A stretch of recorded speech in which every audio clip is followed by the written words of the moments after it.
खास बुलेटिन में हम बिहार के चुनाव परिणामों से जुड़े ताजा अपडेट्स पर चर्चा करेंगे और शुरुआत करेंगे दिन भर की बड़ी खबर के साथ, जहां बिहार विधानसभा चुनाव 2025 में मिली करारी हार के 4 दिन बाद जनसुराज पार्टी के संस्थापक प्रशांत किशोर ने पटना में प्रेस कॉन्फ्रेंस कर न सिर्फ अपनी हार स्वीकार की, बल्कि एनडीए सरकार पर चुनाव जीतने के लिए 29,000 करोड़ रुपए तक बांटने का गंभीर आरोप लगाया।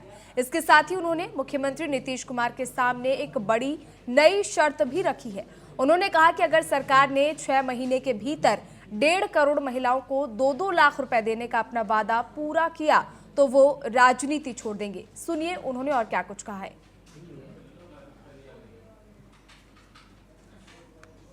विधानसभा में 60 से 62,000 महिलाओं को 10-10 हजार रुपया दिया गया है।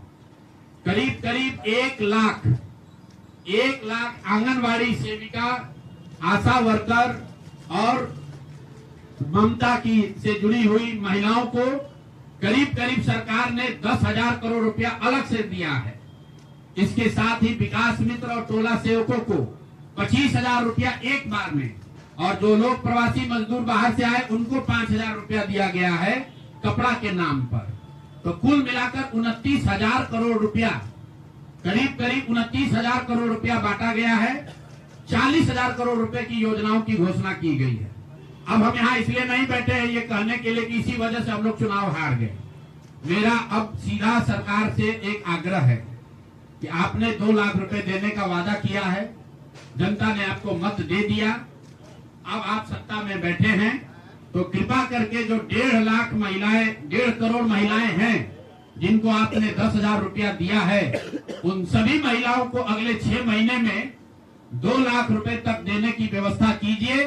क्योंकि अगर वो हो जाएगा तो बिहार से बेरोजगारी दूर हो जाएगी, बिहार से पलायन बंद हो जाएगा। और अगर आपने ये नहीं किया तो ये बिल्कुल स्पष्ट हो जाएगा कि आपने ये 10,000 रुपया किसी योजना के तहत नहीं दिया था, सिर्फ और सिर्फ वोट खरीदने के लिए दिया था। तो वोट खरीदने के लिए पैसा दिया गया है कि किसी योजना के तहत पैसा दिया गया है, सरकारी योजना के तहत। इसका प्रमाण इस बात पर है कि आने वाले 6 महीने में सरकार ने स्वरोजगार के नाम पर जो पैसा जारी किया है, उस क्षेत्र में और पैसा और मदद जारी की जाती है या नहीं की जाती है। हम लोग एक भी विधायक न जीते कोई बात नहीं, जनसुराज, और कई लोगों का सवाल है नीतीश कुमार को 25 सीट आने की बात है, तो मैं आपके सामने घोषणा कर रहा हूं कि जो 25 सीट हमने बात कही थी उस पर बिल्कुल कायम है। अगर नीतीश कुमार ने, उनकी सरकार ने ये वोट खरीदा नहीं है, इनको 2-2 लाख रुपए दे दे, मैं बिल्कुल राजनीति से संन्यास ले लूंगा, उसमें कहीं कोई दिक्कत नहीं है, कहीं कोई दिक्कत नहीं। बिहार के 1.5 करोड़ लोगों को 2-2 लाख रुपया नीतीश कुमार दिलवा दे, मैं मान लूंगा कि हमारे आकलन में गलती थी, हमारी गलती थी। और हमारे आकलन की बात छोड़िए, अगर बिहार से बेरोजगारी दूर हो जाए, पलायन बंद हो जाए, 1.5 करोड़ परिवार, टोटल 2.5 करोड़ परिवार में अगर 1.5 करोड़ परिवार की गरीबी दूर हो जाए, तो प्रशांत किशोर को विधायक बनने की, राजनीति करने की कोई जरूरत नहीं है, हम दूसरा काम कर सकते हैं। तो आपका अगर ये सवाल है कि 25 सीट की बात है, बिल्कुल 25 सीट से ज्यादा नीतीश कुमार को ना आना चाहिए था, ना आता। एक ही फैक्टर है, ये पैसा बांटकर जो वोट आपने खरीदा है, खरीदने का आप पर इल्जाम है। तो इसको आप इतने 20 साल से आप मुख्यमंत्री हैं, तो आप इस इल्जाम को धो दीजिए। तो प्रशांत किशोर के इस बयान के क्या मायने हैं, इस खबर पर विस्तार से चर्चा करने के लिए हमारे साथ दीपक कोचगवे जी जुड़ चुके हैं, वरिष्ठ पत्रकार है। बहुत स्वागत है दीपक जी आपका टीएनपी न्यूज पर। दीपक जी, जो प्रशांत किशोर ने हार की जिम्मेदारी लेते हुए जो ये बयान दिया है, व्यवस्था परिवर्तन की बड़ी बड़ी बातें उन्होंने कही थी, बड़े बड़े वादे उन्होंने किए थे, लेकिन नतीजा बिल्कुल जीरो आया है। क्या जनसुराज की जो पूरी रणनीति है सिर्फ भाषणों तक सीमित रह गई, क्योंकि रियल में काम तो जमीन पर करना था? देखिए, प्रशांत किशोर जिस रफ्तार से आए थे बिहार, और जिस रफ्तार से उन्होंने मेहनत की थी, जिसमें कोई गुरेज नहीं कहने में, उन्होंने 3 वर्षों तक बहुत मेहनत की थी और मोटिवेट भी किया था, सब कुछ किया था, और ऐसा लगा था कि वो तीसरा फोर्स बनकर उभरेंगे बिहार में। और ऐसा मैं भी उनके साथ, मैंने उनके ये को देखा था। तो मुझे लगता था कि प्रशांत किशोर अब आ रहे हैं धीरे। उन्होंने मुद्दे अच्छे उठाए थे, पलायन का मुद्दा उठाया था, बच्चों को पढ़ाने की ओर लोगों को समझाया था और बहुत सारी अच्छी बातें की थी। बाद में उन पर ये सवाल उठने लगा था कि क्या वो बी टीम है बीजेपी के। पहले उन्होंने लालू यादव के परिवार को पूरे तरीके से हथिये पर लिया था और तकरीबन हर दिन वो ऐसी योजना बना रहे थे जैसे लगता था कि वो बी टीम है। मगर जब उन्होंने मंत्रियों पर अटैक किया, एनडीए के मंत्रियों पर, चाहे वो सम्राट चौधरी हो, उनके शिक्षा पर किया, मंगल पांडे पर किया, दिलीप जायसवाल पर किया, संजय जायसवाल पर किया, अशोक चौधरी पर किया, तो ऐसा लगने लगा कि वो बी टीम नहीं। मगर जब थोड़े बड़बोले हैं कि मैं ये कर लूंगा, मैं ऐसे कर लूंगा, यानी बोलने पर थोड़ा कंट्रोल नहीं, तो उन्होंने जो कहा कि 25-30 अगर नीतीश कुमार को आ गया जी तो मैं राजनीति छोड़ दूंगा। जी।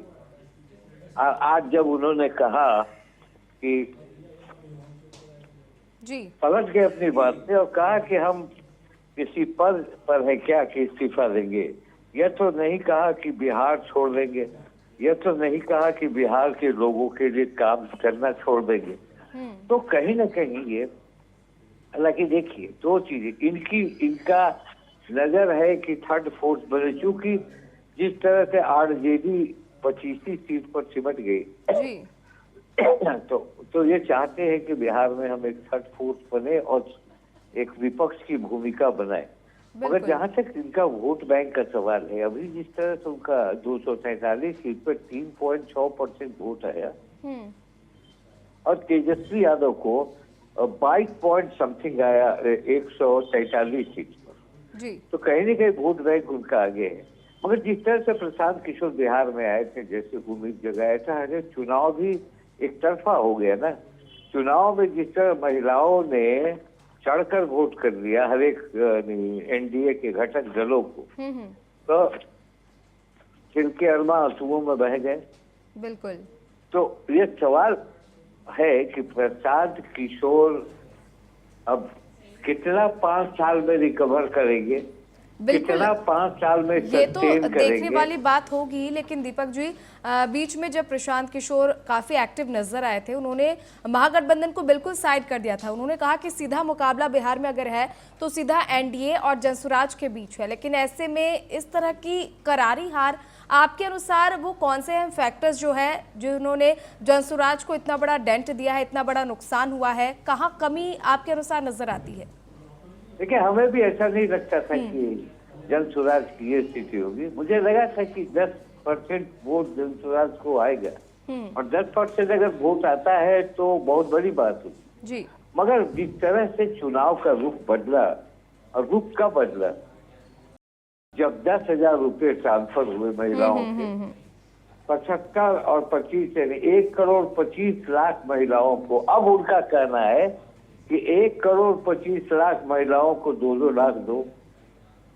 तो ये सवाल है। मगर जिस तरह से भारी मैंडेट के साथ एनडीए आई है, जिसका शपथ ग्रहण समारोह अब होगा, कल विधानसभा भंग हो की सिफारिश होगी, विधानसभा भंग होगा, उसके बाद नई सरकार बनेगी। नई सरकार बनने के बाद क्या स्थितियां बनती हैं, कैसे ये लोग मोबिलाइज करते हैं, ये देखने वाली बात होगी। मगर हाँ, प्रशांत किशोर ने शुरू में, आपको याद होगा, आखिर उन्होंने, अगर देखिए, विपक्ष के नेता के लिए 24 सीट से ज्यादा चाहिए, 25 चाहिए, और 25 आया है आरजेडी को। अगर प्रशांत किशोर जी राघोपुर से चुनाव लड़ गए होते तो शायद आरजेडी के मंसूबे पर पानी फिरता और आरजेडी 24 पर आके टिकती और उन्हें ऑपोजिशन का ये दर्जा नहीं मिलता। मगर प्रशांत किशोर वो चुनाव नहीं लड़कर और ये कहकर कि अगर मेरे पास 10 आएंगे तो 10 भाग जाएंगे तो मैं क्या करूंगा, ये सारी बातें जो है ये कहीं ना कहीं परेशानी का सबब बना इनके लिए। मगर हाँ, मुझे इतनी उम्मीद नहीं थी कि प्रशांत किशोर इतने में 3.6% से सिमट जाएंगे।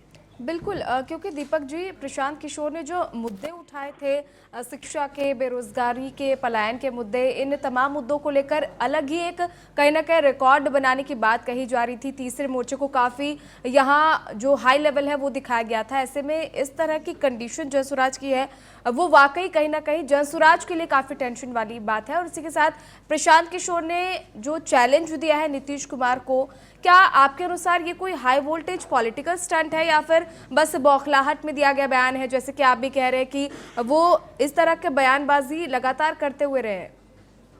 देखिए, हार जाने के बाद ये डेस्परेट बयान होता है।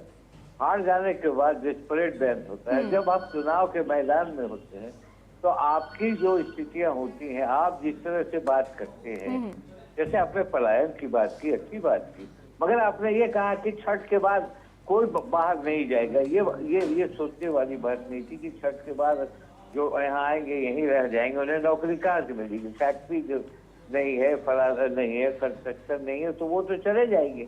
तो कहीं न कहीं कुछ बड़बोलापन तो उनका दिखा, मगर कुछ बातें अच्छी लगी जब उन्होंने कहा कि पढ़ाई करो, शिक्षा पर हम करेंगे। उन्होंने जो शराबबंदी की बात की कि शराबबंदी मैं 15 मिनट में हटा दूंगा, वो भी एक इम्पैक्ट पड़ा खराब। और जो नीतीश के महिला सपोर्टर थे, महिला वोटर हैं, उन्होंने वोट नहीं किया। बहुत सारी ऐसी बातें हैं।